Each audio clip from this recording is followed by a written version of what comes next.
Bismillahirrahmanirrahim. Assalamualaikum warahmatullahi wabarakatuh. Alhamdulillahi ala ihsani wa syukru lahu ala taufiqihi wa amtinani. Wa asyhadu an la ilaha illallah wahdahu la syarika lahu ta'ziman li sya'ni. Wa asyhadu anna Muhammadan abduhu wa rasuluhu da'a ila ridwani. Allahumma salli alaihi wa ala alihi wa ashabihi wa ikhwani.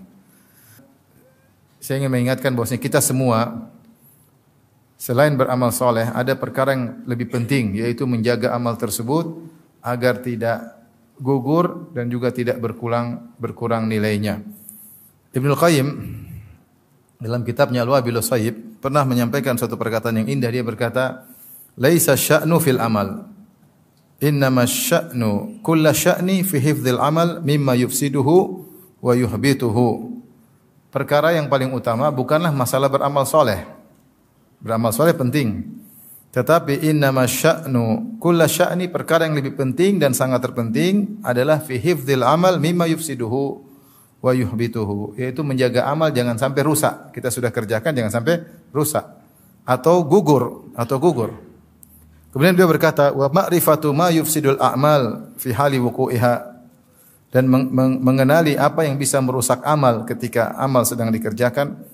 Wa yubtiluha wa yuhbituha ba'da wuqu'iha, apa saja pembatal amal ketika sedang mengerjakan amal tersebut. Dan ada juga pembatal yang muncul belakangan, amalnya sudah sah, tahu-tahu dibatalkan belakangan.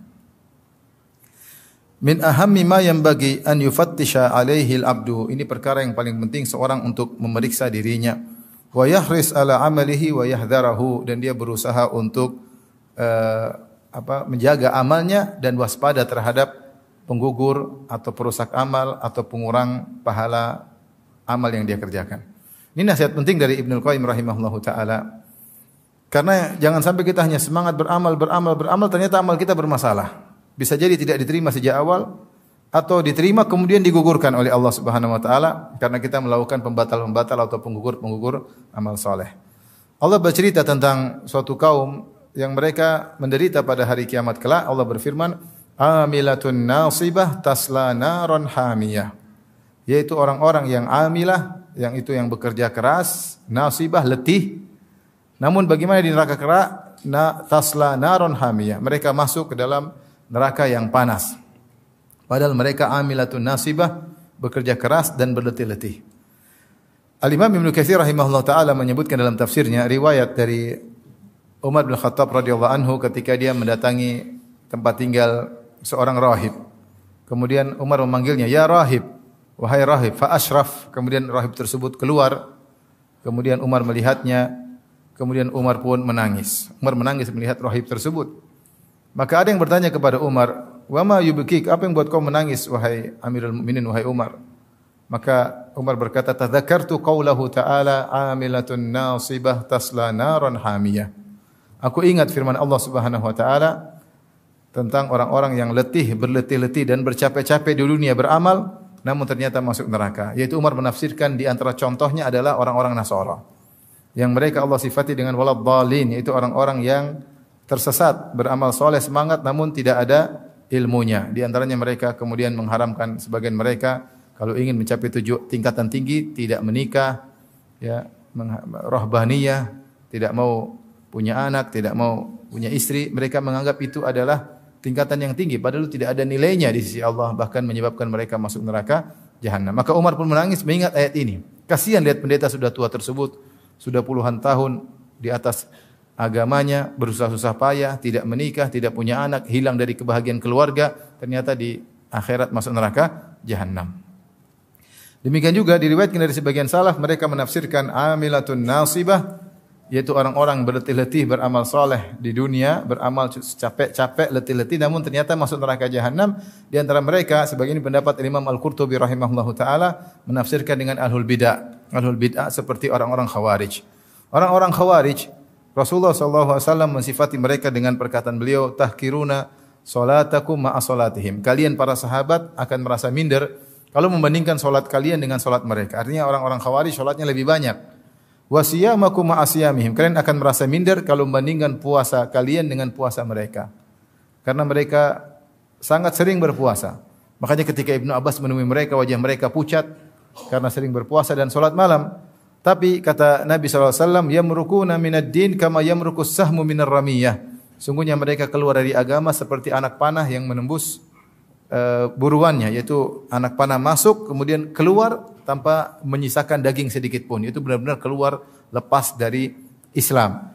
Sehingga para ulama khilaf apakah Khawarij kafir atau tidak. Yang benar mereka tidak kafir, tapi mereka melakukan bid'ah, di antaranya mudah mengkafirkan kaum muslimin. Maka Rasulullah SAW mengatakan dalam hadis yang lain, hum kilabu ahlin nar. Mereka adalah anjing-anjing penghuni neraka jahanam. Ibadah mereka luar biasa, tapi ternyata mereka masuk neraka jahanam.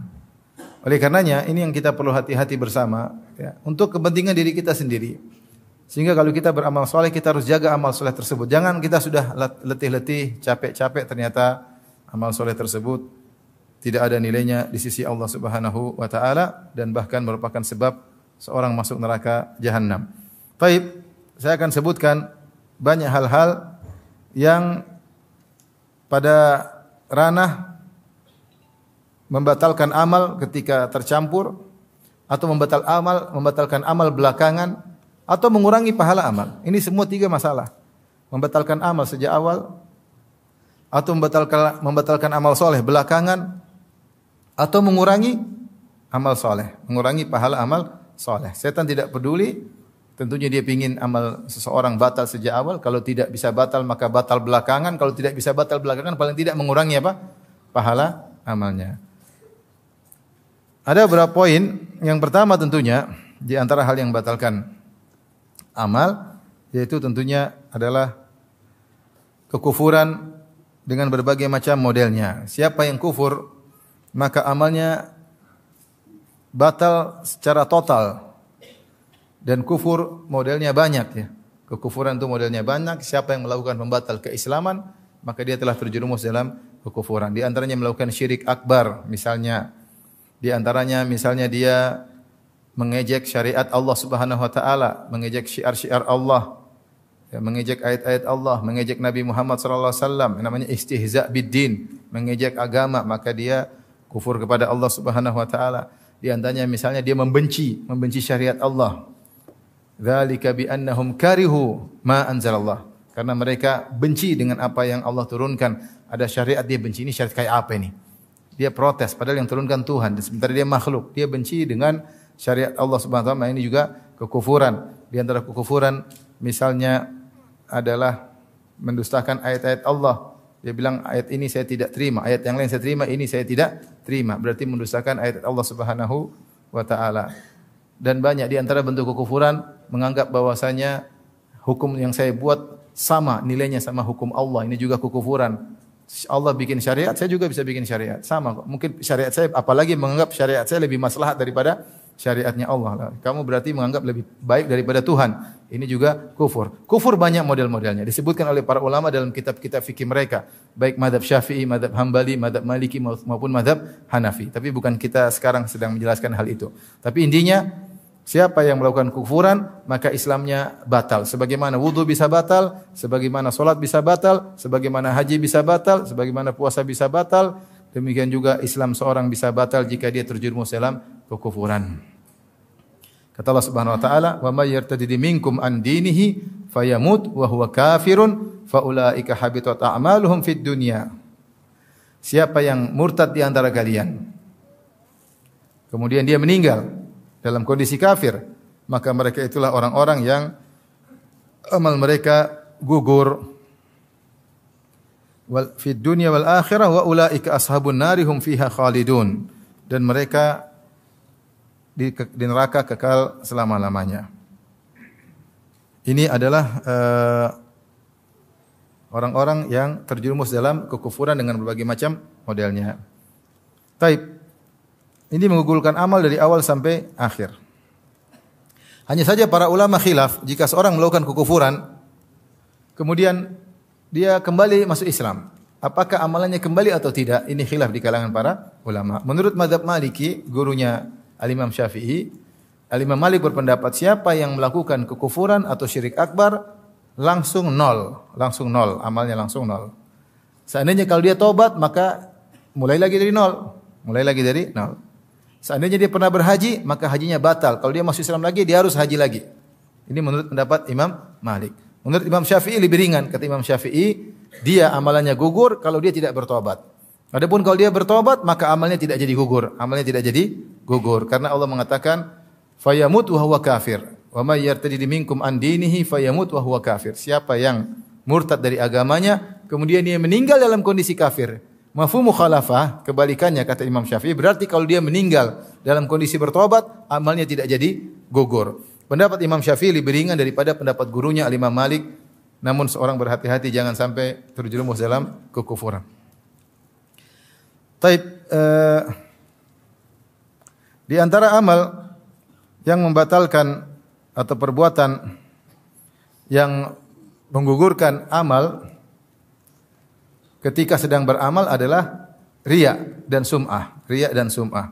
Siapa yang beramal soleh dengan riya dan sum'ah? Sum'ah itu melakukan amal soleh untuk diperlihatkan kepada orang lain agar dia diakui, agar dia dihormati, agar dia disanjung. Itu namanya riya. Dari ro'a, yura'i, riya'an, mura'at.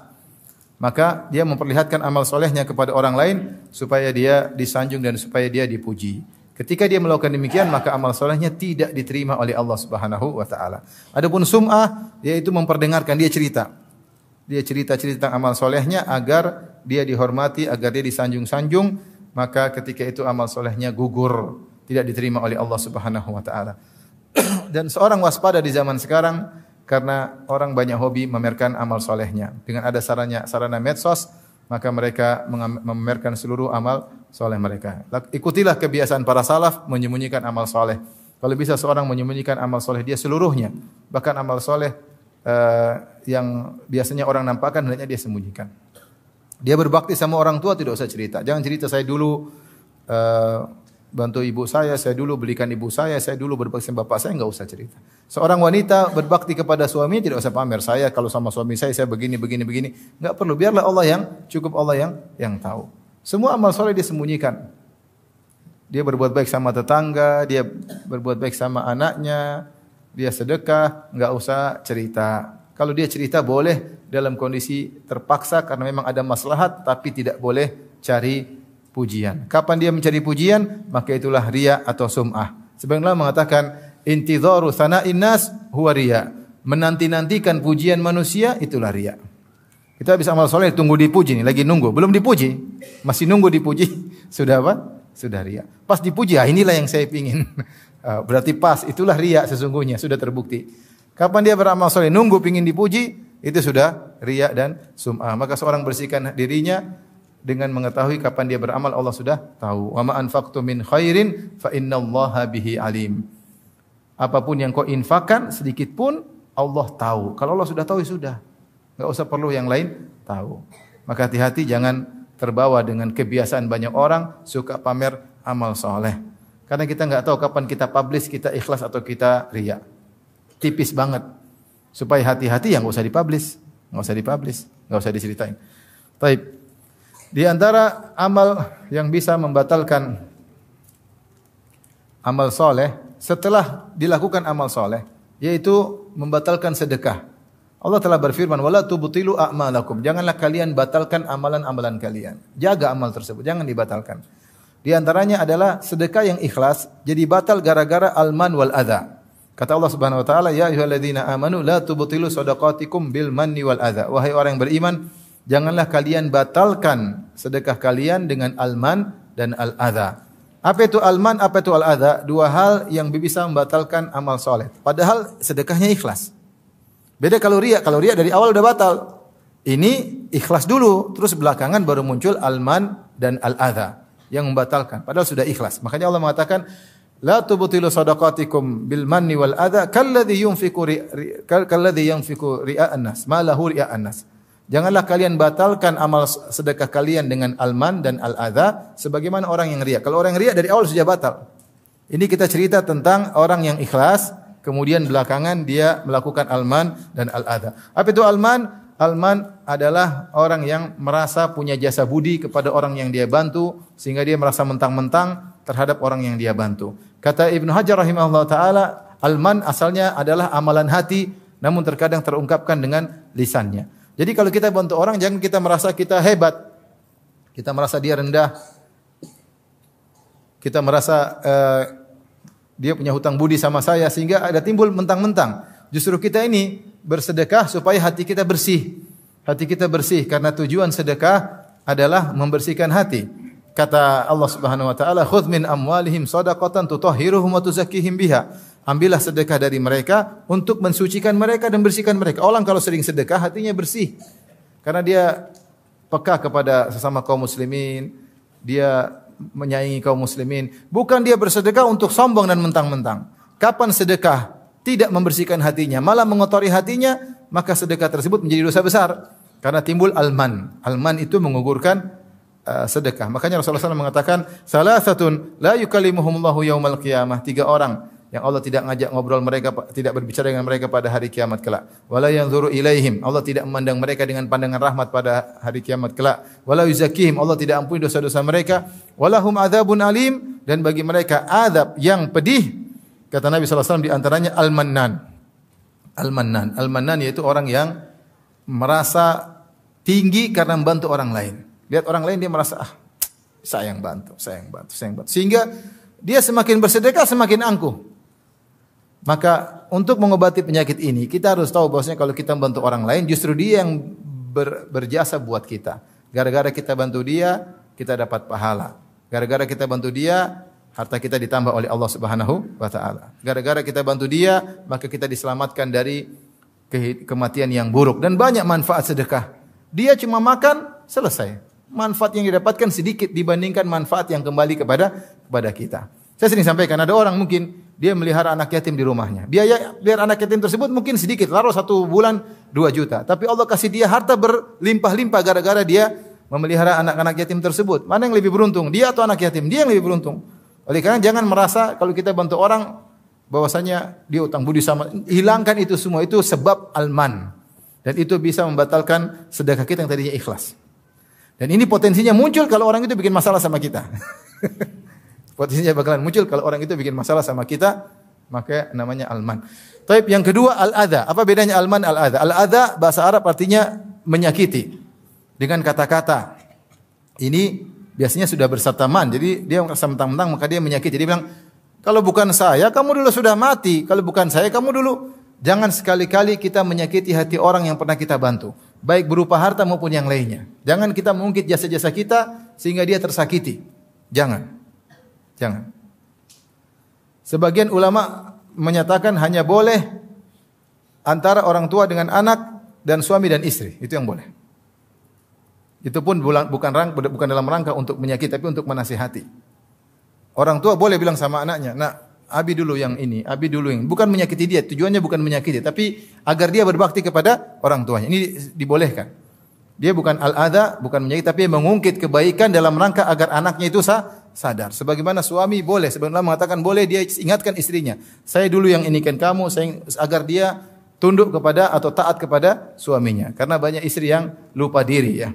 Lupa diri, jadi dibaikin sama suaminya, kemudian akhirnya membangkang, angkat suara, merendahkan suami, tidak menghormati suami, seakan-akan apa yang dilakukan oleh suami selama ini tidak ada nilainya. Kata Nabi sallallahu alaihi wasallam, "Idza ahsanta ila ihdahunna ad-dahra, tsumma ra'at minka syai'an, laqalat ma ra'aitu minka khairan qat." Jika salah seorang dari kalian berbuat kebaikan kepada istrinya setahun penuh, kemudian dia melakukan satu kesalahan, maka istrinya berkata, "Aku tidak pernah melihat kebaikan darimu meskipun sedikit sama sekali."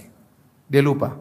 Oleh karena tidak mengapa seorang suami terkadang mengingatkan kebaikannya agar istrinya tidak lupa, bukan untuk menyengketi istrinya, bukan, tapi agar dia menjadi lebih baik. Adapun kalau seorang mengungkit kebaikannya untuk menyengketi orang tersebut, maka itu adha. Ini langsung membatalkan kebaikannya. Hati-hati.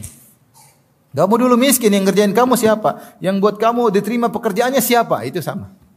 Itu langsung amal kita gugur ketika itu. Karena kita menyakiti hatinya.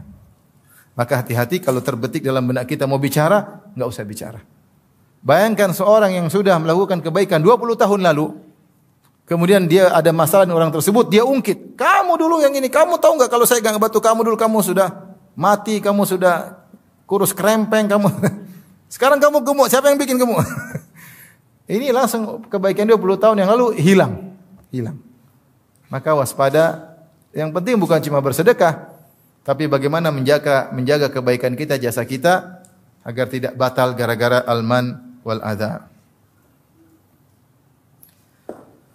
Taib, di antara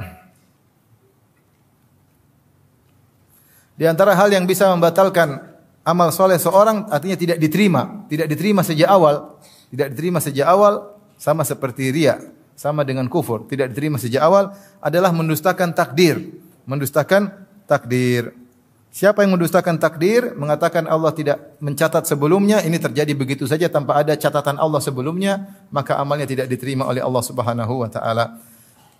Dalam satu hadis ketika dilaporkan, dalam hadis pertama dalam Sahih Muslim, ketika dilaporkan kepada Ibnu Umar radhiyallahu taala anhuma bahwasanya di Basrah ada seorang namanya Ma'bad al-Juhani yang dia terlalu berdalam-dalam tentang ilmu sehingga menggunakan logikanya sehingga dia berkesimpulan al-amru unuf, bahwasanya segala perkara itu baru saja terjadi tanpa direncanakan oleh Allah, tanpa dicatat oleh Allah sebelumnya. Terjadi begitu saja.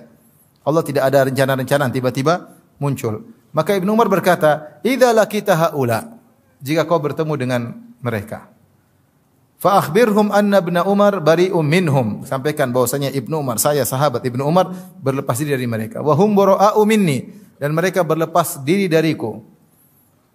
Dan sampaikan kepada mereka, "Lau anna ahadahum anfaqa mithla Uhudin dhahaban ma qabilallahu minhu hatta yu'mina bil qadar." Sampaikan kepada mereka, kalau salah seorang dari mereka berinfak dengan emas sebesar gunung Uhud, Allah tidak akan terima sampai dia beriman dengan takdir. Emas gunung Uhud itu panjangnya 7 sampai 8 kilo. Lebarnya 2 sampai 3 kilo. Tingginya 100 meter lebih. Kalau ditimbang berapa ton? Kalau antum punya emas sebesar gunung Uhud itu, antum infakkan, meskipun ikhlas, tidak akan diterima kalau antum mendustakan takdir. Karena di antara rukun iman adalah apa? Iman kepada takdir. Semua ini sudah tercatat di Lauhil Mahfuz. Tidak ada satu perbuatan, kejadian, peristiwa kecuali sudah tercatat di Lauhil Mahfuz. Kalau kita tidak beriman akan hal ini, maka amal kita apapun yang kita lakukan gugur, tidak akan diterima oleh Allah Subhanahu wa taala.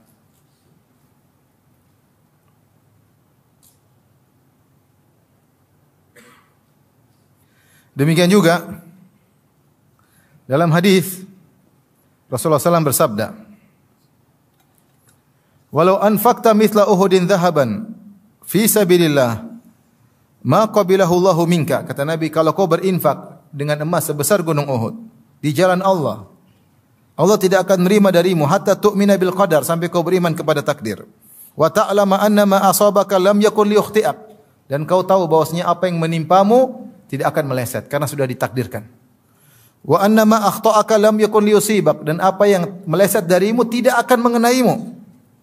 Walau mutta ala ghairi hadza la dakhaltan nar, kalau kau meninggal tidak punya keyakinan seperti ini, tidak beriman terhadap takdir, maka kau akan masuk neraka jahanam.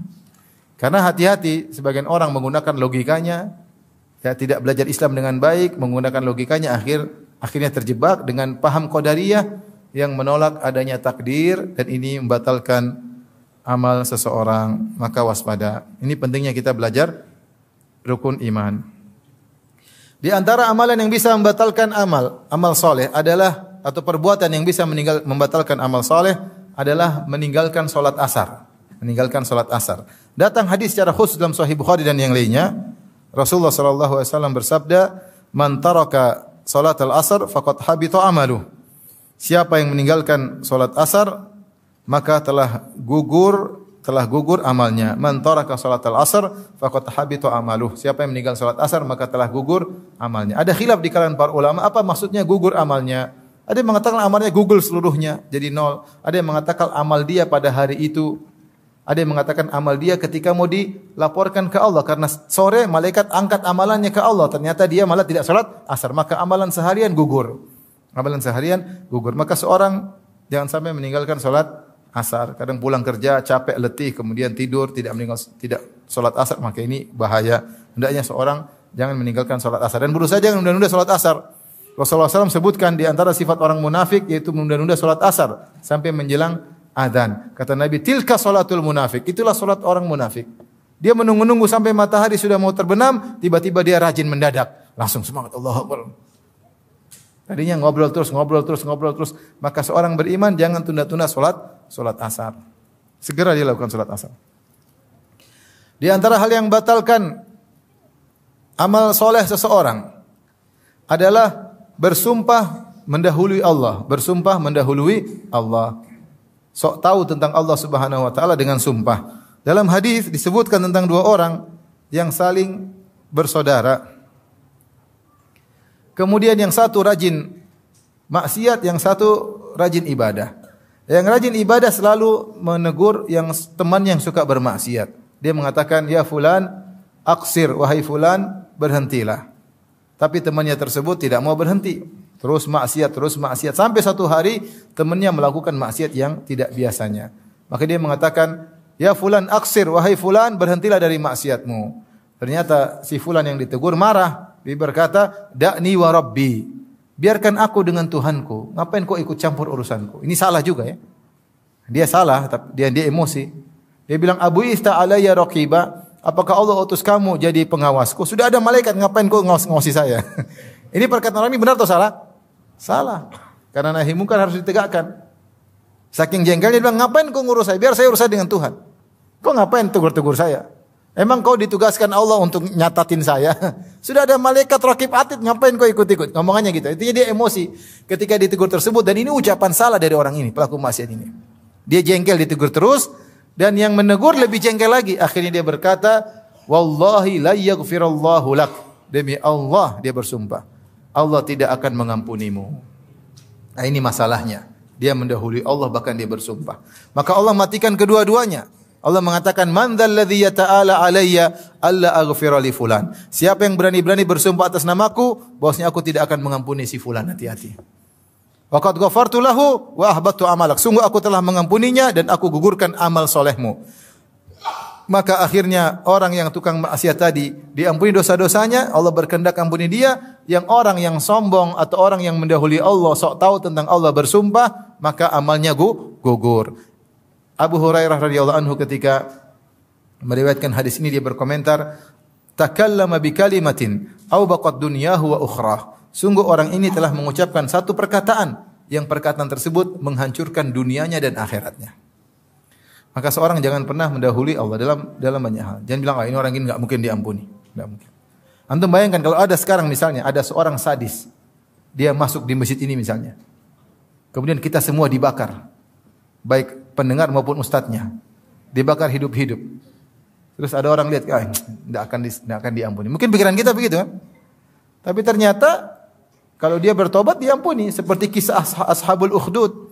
Allah sebutkan dalam surat Al-Buruj. Kata Allah, "Innal ladzina fatanul mu'minina wal mu'minati tsumma lam yatubu falahum adzabu jahannam wa lahum adzabul hariq." Sungguhnya orang-orang yang membakar kaum mukminin dan membakar kaum mukminan hidup-hidup, dibakar kaum mukminin, kaum mukminat, ribuan orang dibakar hidup-hidup sambil menikmati pembakaran tersebut, nonton, ketawa ketiwi, nikmati pembakaran tersebut. Kata Allah, "Tsumma lam yatubu," kemudian mereka tidak bertobat. Maka bagi mereka adab yang pedih, bagi mereka adab yang bakar. Ketika Allah berfirman, kemudian mereka tidak bertobat, mereka diadab. Berarti kalau mereka bertobat, diazab atau tidak? Tidak. Siapa yang lebih bejat dari Fir'aun? Fir'aun bejat atau tidak? Sangat bejat. Tetapi Allah masih beri dia kesempatan untuk bertobat. Buktinya Allah kirim Musa dan Harun, dua nabi bahkan.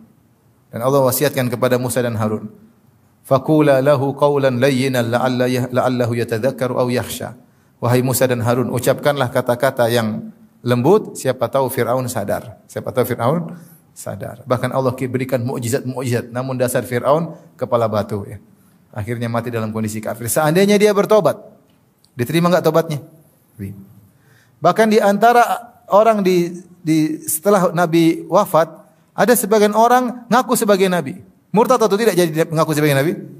Murtad. Di antara mereka ada yang sadar masuk Islam lagi, kemudian berjihad di jalan Allah dan meninggal mati syahid, ada. Oleh karena jangan kita karena lihat orang maksiat kita emosi, ya model kamu ini tidak bakalan diampuni oleh Allah, enggak boleh. Enggak boleh. Maka tidak boleh kita mendahului Allah. Tidak boleh juga kita mengatakan ini jangan mendahului Allah. Kita bilang demi Allah ini pasti masuk surga, enggak boleh. Enggak boleh. Ketika ada Ummul Ala memuji Utsman bin Maz'un. Utsman bin Maz'un seorang sahabat yang sangat zuhud, terkenal rajin ibadah. Ketika dia meninggal, maka Ummul Ala berkata, sungguh mulia engkau wahai Utsman, laqad akramakallah, sungguh Allah telah memuliakan engkau. Maka Nabi tegur. Wa ma yudriki, dari mana kau tahu Allah memuliakan dia? Dari mana kau tahu? Inilah arjulahul khair. Adapun saya berharap dia dapat kebaikan karena dia orang soleh. Tapi dari mana kau pastikan bahwasanya Allah telah memuliakan dia? Enggak ada yang tahu. Ini hal gaib. Hal gaib. Kemudian Nabi mengatakan, adapun saya tidak tahu tentang bagaimana diriku. Maka kita tidak tahu, jangan pastikan hal yang gaib. Seperti di zaman Nabi dalam Sahih, dalam Musnad Imam Ahmad dengan sanad yang hasan. Dikatakan kepada Nabi, inna fulana matat wastarahat. Ya Rasulullah, ibu itu telah meninggal dunia dan istirahat. Seperti kata-kata orang sekarang, telah istirahat di peristirahatan yang terakhir. Faqadiban Nabi sallallahu alaihi wasallam. Nabi pun marah. Nabi berkata, innama yastarihu man ghufira lahu. Sungguhnya yang istirahat kalau sudah mati itu yang diampuni oleh Allah Subhanahu wa taala. Dari mana kau tahu dia diampuni oleh Allah Subhanahu wa taala? Enggak ada yang tahu. Maka kita jangan pastikan seorang masuk surga kecuali yang sudah Allah sebutkan atau Nabi sebutkan. Kalau Abu Bakar di surga jelas, Nabi bilang Abu Bakar di surga, Umar di surga, Utsman di surga, Ali di surga, 10 sahabat Nabi bilang di surga. Kita boleh, Bilal di surga boleh. Tapi selain itu jangan kita pastikan. Kita mengatakan mudah-mudahan masuk apa? Surga. Tidak boleh juga kita bilang pasti masuk neraka kecuali yang telah dipastikan oleh Allah Subhanahu wa taala. Oleh karenanya jangan mendahului hal-hal yang gaib. Makanya di antara hal yang konyol, sebagian dai mengatakan kita pasti masuk surga. Saya pernah dengar orang ceramah seperti itu. Kelompok kita ini pasti masuk surga. Masya Allah. Bahkan ada yang parah lagi. Kalau ada kelompok lain masuk surga gara-gara kita. Ada lagi, si wali fulan bisa matikan neraka jahanam. Allahu Akbar. Main-main dengan gampang-gampang. Nanti di akhirat bisa matikan neraka jahanam, ya Allah. Nabi aja berdoa, Rabbana atina fid dunya hasanah wa fil akhirati hasanah wa qina adzabannar. Di antara doa yang paling sering dibaca Nabi, wa qina adzabannar. Jauhkanlah kami dari azab neraka jahanam. Ini dibilang wali fulan, habib fulan bisa matiin neraka jahanam. Enggak boleh berlebih-lebihan. Taib. Di antara hal yang bisa menggugurkan amal soleh adalah menentang Rasulullah SAW, baik perkataan maupun perbuatan. Allah berfirman di awal surat Al-Hujurat, ya ayyuhalladzina amanu la tarfa'u aswatakum fawqa sautin nabi. Ya ayyuhalladzina amanu la tuqaddimu baina yadayillahi wa rasulihi wattaqullaha innallaha samii'un 'alim. Ya ayyuhalladzina amanu la tarfa'u aswatakum fawqa sautin nabi wa la tajharu lahu bil qawli kajahri ba'dikum li ba'din an tahbata a'malukum wa antum la tash'urun. Wahai orang beriman, janganlah kalian mendahului Allah dan Rasulnya. Ya, sungguhnya Allah Maha mendengar dan Maha mengetahui. Wahai orang beriman, janganlah kalian mengangkat suara kalian di atas suara Nabi. Dan jangan kalian besarkan suara kalian sebagaimana kalian kalau berbicara besar di antara kalian. Antahbatu a'malukum. Bisa jadi amal kalian gugur wa antum la tash'urun, sementara kalian tidak sadar. Maka di antara yang bisa menggugurkan amal ketika Nabi masih hidup, tidak sopan di hadapan Nabi. Bicara keras-keras seperti ngomong dengan teman sendiri. Setelah turun ayat ini, Umar kalau bicara dengan Nabi bisik-bisik, takut. Takut. Sampai ada seorang namanya Sabit bin Qais tidak mau keluar rumah. Kenapa? Dia jauh hari saud, suaranya keras. Dia tidak mau keluar rumah. Mana Sabit kok tidak ke masjid? Kata dia, saya penghuni neraka. Kenapa? Suara saya keras. Nabi bilang tidak, dia penghuni surga. Ya, dia penghuni surga. Artinya sahabat benar-benar takut ketika turun ayat ini, jangan sampai ngangkat suara di hadapan Nabi sallallahu alaihi wasallam. Dan sebelumnya Allah berkata, la tuqaddimu, jangan kalian mendahului Allah dan Rasulnya. Kata para ulama maksudnya, kamu kalau melakukan apa-apa, lihat dulu dalilnya. Jangan kamu sok membuat hukum. Apa kata Allah, apa kata Rasul, tinggal ikuti. Ada lagi yang berkata, maksud ayat tersebut, kalau sudah ada hukum Allah, sudah hukum Rasulullah, jangan kau punya ide. Contoh misalnya kita tahu syariat wanita berjilbab, kemudian kita punya ide. Kenapa sih wanita? Coba kalau tidak berjilbab kan lebih nyaman. Ini namanya ide, kasih ide sama Allah. Ini enggak boleh. Syariat Allah sempurna atau tidak? Sempurna. Al-yauma akmaltu lakum dinakum. Maka jangan kasih ide tentang syariat Allah. Ya. La mu'aqqiba li hukmih, tidak ada yang bisa protes terhadap hukum Allah Subhanahu wa taala. Dia tuh Tuhan, kamu tuh manusia, kekuranganmu banyak. Kamu ngurus istri aja enggak bisa, mengurus hukum-hukum. Ngurus anak aja enggak bisa, mengurus hukum-hukum. Allah Subhanahu wa taala ngurusi alam semesta, ngurusi matahari, ngurusi rembulan, ngurusi bintang-bintang, mengurusi laut, mengurusi semua alam semesta, hewan-hewan diurusi oleh Allah. Allah bikin aturan yang begitu kokoh, terus Allah turunkan hukum buat kamu supaya kamu baik, kamu bilang saya tidak terima. Hukum saya lebih baik daripada hukum kamu ya Allah. Ini orang tidak tahu diri. Kamu Tuhan atau hamba? Kamu tuh hamba, ngurus dirimu saja enggak becus, mau ngurus bikin hukum buat manusia yang lain. Maka siapa yang sudah datang perintah Allah dan Rasulnya, kemudian dia menentang, amalnya gugur. Amalnya gugur. Kata Ibnu Qayyim rahimahullah, jangankan menentang hukum, sepakat dengan hukum Nabi, hanya ngomongnya keras aja, ngomongnya keras. La tarfa aswatakum fawqa sautin nabi wa la tajharu lahu bil qawli ka jahri ba'dikum li ba'din an tahbata a'malukum wa antum la tash'urun. Jangan kalian angkat suara kalian, jangan kalian berbicara keras dengan Nabi seperti kalian bicara di antara kalian, bisa jadi amal kalian gugur dan kalian tidak sadar. Ini zaman sekarang banyak orang Allah berfirman demikian, bukan enggak benar, enggak cocok, seperti orang liberal. Rasulullah bilang enggak pas lagi, enggak relevan zaman sekarang, kita bikin hukum baru. Aduh, repot. Kamu tuh siapa? Ngurus istrimu aja enggak beres. Ya, terus mengurus manusia di alam semesta dengan bikin hukum dari kamu. Oleh karenanya kalau hukum semua dari manusia, pasti nanti ada yang protes, ada yang diuntungkan, ada yang tidak diuntungkan, dan demikian. Expire, kemudian ini dan seterusnya. Kalau mau hukum yang benar adalah hukum Allah Subhanahu wa taala. Intinya di antara hal yang menggugurkan amal seorang ketika dia tahu ini hukum Allah dan Rasulnya, kemudian dia menentang.